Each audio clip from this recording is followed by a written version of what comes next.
Let's talk about this man.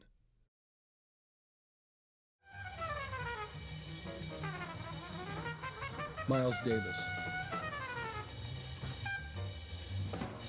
He single-handedly changed the face of music many times, but I want to focus on one area in particular. The musical movement that came to be called jazz rock fusion, or simply fusion. The simplest definition I can think of for fusion is high-energy electric jazz. Fusion was pioneered by bands like Weather Report,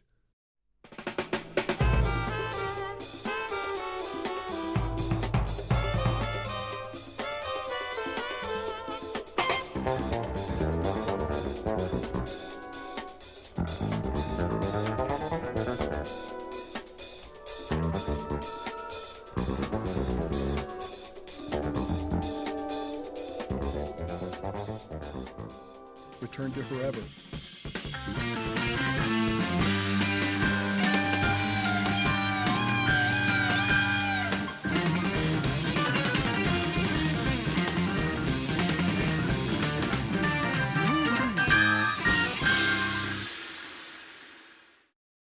Herbie Hancock's band called Mwandishi,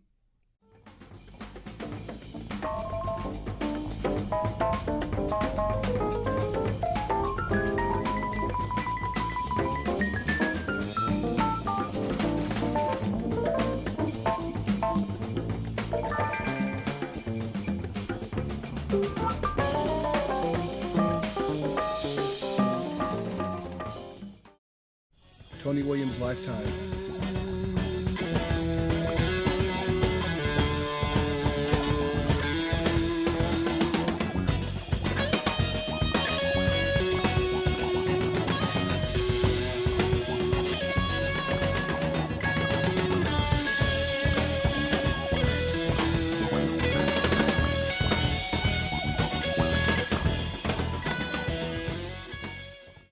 and Mahavishnu Orchestra.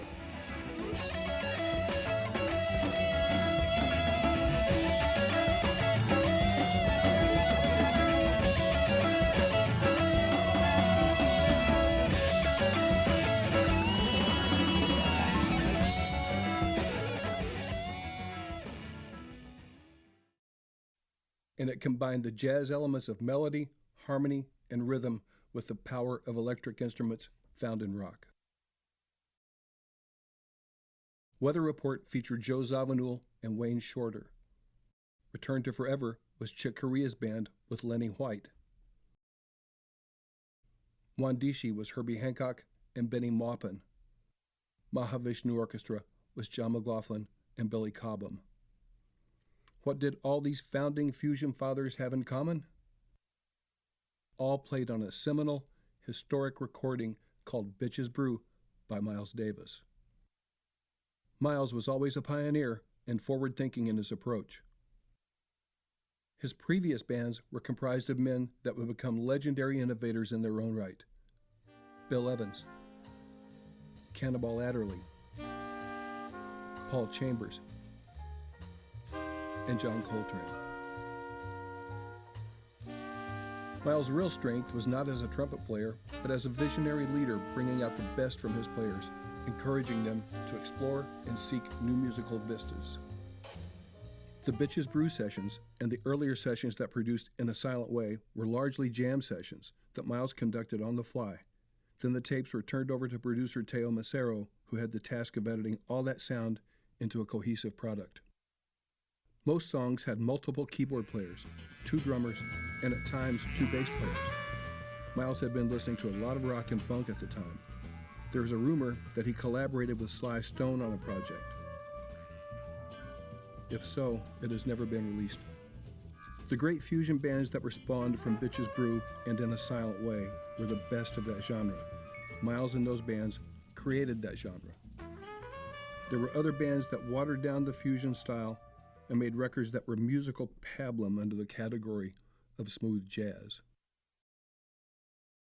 Bands like Spyro Gyra, Jeff Lorber, and perhaps the most glaring example of pablum, Kenny G. But like branches of a tree, the Miles Davis legacy spread in the creation of yet more brilliant innovators that played in his later bands. Mike Stern, John Scofield, Kenny Garrett, and Marcus Miller. In the end, fusion was a form that burned hot and burned out quickly, its full potential never quite realized and never fully embraced by an ever-shrinking jazz audience. It ain't for everybody, to be sure, but Miles Davis never really cared what anyone thought of him or his musical visions.